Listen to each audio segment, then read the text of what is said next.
Omer. Baruch atah Adonai Eloheinu melech haolam asher kitshanu b'mitzvotav v'tzivanu al sfirat haomer. Blessed are you, Adonai, our God, sovereign of the universe, who sanctifies us with commandments and commands us to count the Omer. And we announce the day of the Omer first in Hebrew. Hayom Shmona v'Arba'im Yom Shehem Shisha Shavuot v'Shisha Yamim LaOmer. Today is 48 days, which is 6 weeks and 6 days of the Omer. I cannot believe it. We are at the end of counting the Omer. Tomorrow is our last night of counting the Omer, and then the night after that is Erev Shavuot. So tonight I am going to share another story, one last story for y'all, and I hope this is kosher. I'm going to share my screen because I read this story on Epic Books, but I don't actually have a physical copy, so let's hope I don't get sued.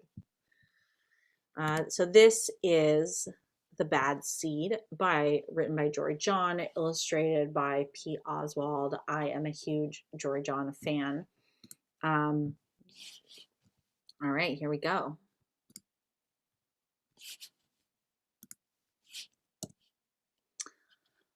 I'm a bad seed. A bad seed.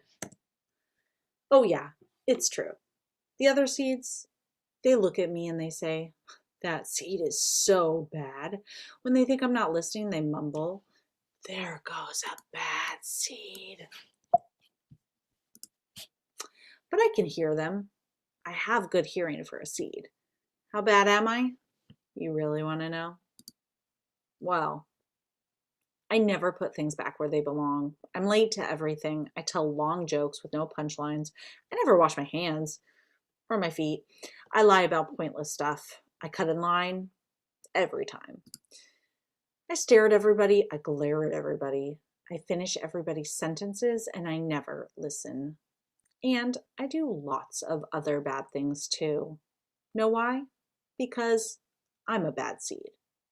A bad seed. I just can't help it. Sure, I wasn't always this bad. I was born a humble seed on a simple sunflower in an unremarkable field. I had a big family, seeds everywhere. We found ways of having fun. We were close. But then the petals dropped and our flower drooped. It's kind of a blur. I remember a bag. Everything went dark, and then a giant. I thought I was a goner. I thought I was done for. I screamed and I hollered, ah! But I was spit out at the last possible second. I flew through the air and I landed under the bleachers with a huge thud.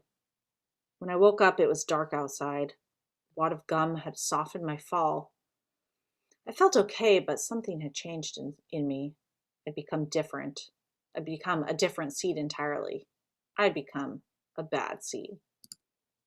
A bad seed. That's right. I stopped smiling. I kept to myself and drifted. I was friend to nobody and bad to everybody. I was lost on purpose. I lived inside a soda can. I didn't care, and it suited me. Until recently. I've made a big decision. I've decided I don't want to be a bad seed anymore. I'm ready to be happy. It's hard to be good when you're so used to being bad, but I'm trying. I'm taking it one day at a time. Sure, I still forget to listen, and I still show up late, and I still talk during movies, and I do all kinds of other bad stuff. But I also say thank you, and I say please, and I smile, and I hold doors open for people. Not always, but sometimes. And even though I still feel bad sometimes, I also feel kind of good. It's sort of a mix. All I can do is keep trying and keep thinking, maybe I'm not such a bad seed after all. Hey, look, there goes that bad seed. Actually, he's not all that bad anymore. I heard that.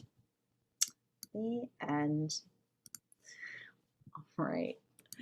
So like I mentioned, I love Jory John, huge fan, and I think that this is a relevant story to lots, really any part of our life, but I think it's particularly relevant when we're thinking about climate justice because I mentioned this in my sermon on Friday that I know so many people, especially people my age. It's also really disheartening when I see this in younger people as well, even as like people who feel like we're like sort of have this attitude of like our planet's already screwed, and like already done so many bad things for the planet, like why even try and do good things for the planet. And there's sort of this you know sort of judgment against the people who are super into saving the planet, or trying to do the right thing, and which makes me think of I don't know if anyone ever saw 30 Rock, but that episode about Greenzo that I think it was David Schwimmer is his name, that played Greenzo, and just comes into the office and just is like super judgmental towards everybody for like holding the refrigerator open too long and all that kind of stuff, and it just creates all these rifts. um it's it is really hard. It is it's hard to walk that line. And so I love that this book, the seed doesn't start out a bad seed, but something happens and he sort of gets jaded, and then he decides that he wants to try to be better. And the point is not that he all of a sudden he's a good seed, but the point is that we're not good seeds or bad seeds. We have a mixture of both in us, and we can't do everything, but we can make these small decisions on a daily basis. And even if we screw up or we do something that turns out, oh my gosh, I could have made a different decision that would have had a much better impact on the environment, we can still make different choices moving forward, and we're not defined only by the things that we've already done. So um, I enjoy that story, and I hope that you did too. And I will see you tomorrow for our final evening of counting the Omer.